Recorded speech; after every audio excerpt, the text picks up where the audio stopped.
22 अप्रैल 2025 को पहलगाम में एक आतंकी हमला होता है और उसमें 26 निर्दोष भारतीय नागरिकों की जान चली जाती है, जिसके बाद से पूरे देश में एक ही मांग उठ रही थी कि पाकिस्तान से इस कायराना हरकत की बदला कब लिया जाएगा।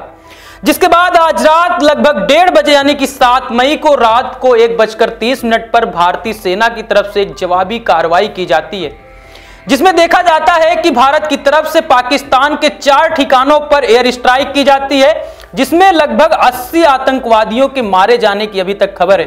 और आप लगातार सोशल मीडिया पर तस्वीरें भी देख रहे होंगे किस प्रकार से भारतीय सेना एयर स्ट्राइक कर रही है। और इसमें एक प्रमुख बात यह निकल के आई है कि इन 4 जगहों पर 4 ठिकानों पर जहां हमला किया गया है, ये चारों ठिकानों के मस्जिदों पर हमला किया गया है, क्योंकि कहा जा रहा था कि पहलगाम आतंकी हमले की साजिश इन्हीं मस्जिदों में से रची गई थी और जितने आतंकवादी संगठन थे उनके सरगना इन्हीं मस्जिदों में पनाह लिया करते थे।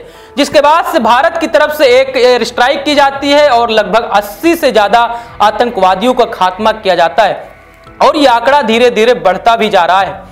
लेकिन इस कायराना हरकत जो पाकिस्तान ने कायराना हरकत की, उसके बाद जो भारत ने जवाब दिया, इसके बाद बौखलाहट पाकिस्तान की सामने नजर आ रही है, क्योंकि पाकिस्तान ने आज फिर से लगातार सीज फायर का उल्लंघन किया। और इस सीज फायर उल्लंघन में भारत के लिए एक दुखद खबर यह है कि 3 भारतीय नागरिकों की मौत हो जाती है और लगभग 10 से ज्यादा लोग घायल हैं।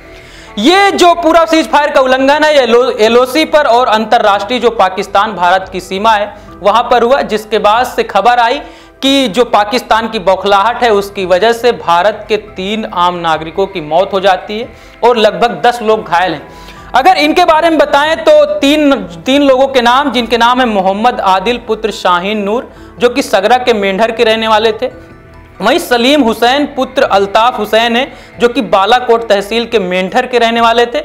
वहीं रूबी कौर पत्नी शल्लू सिंह मोहल्ला सरदारा मनकोट के रहने वाले थे।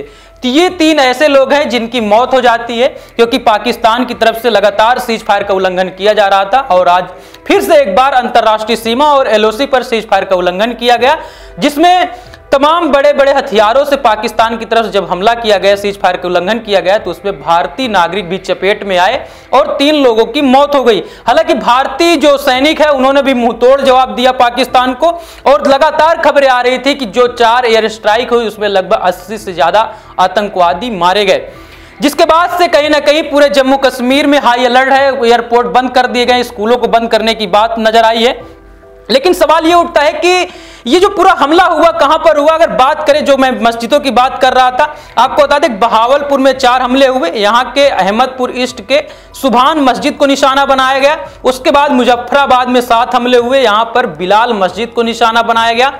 कोटली में 5 हमले हुए, यहां पर अब्बत मस्जिद को निशाना बनाया गया। और मुर्दीके में 4 हमले हुए, यहां पर उमालकुरा मस्जिद को निशाना बनाया गया। और ये मस्जिदों को निशाना इसलिए बनाया गया क्योंकि पहलगाम आतंकी हमले की साजिश इन्हीं मस्जिदों से रची गई थी, जिसके बाद से इन्हीं मस्जिदों को ठिकाना बनाया गया जहां पर इन आतंकियों को पनाह दी जाती थी। जिसके बाद पाकिस्तान की बौखलाहट भी नजर आई, क्योंकि रात को 1:30 बजे जब भारत की तरफ से एयर स्ट्राइक हुआ, उसके बाद से पाकिस्तान बौखला गया।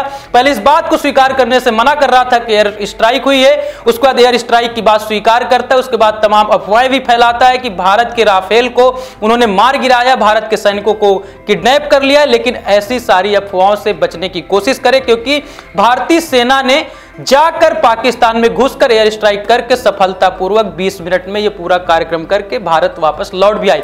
लेकिन उसके बाद एलओसी और अंतरराष्ट्रीय सीमा पर जो हरकत पाकिस्तान की सामने आई, उसके बाद से भारत के 3 आम नागरिकों को अपनी जान गंवानी पड़ी। आने वाले समय में क्या अपडेट आता है, लगातार बने रहिए जानने के लिए इन खबर के साथ। धन्यवाद।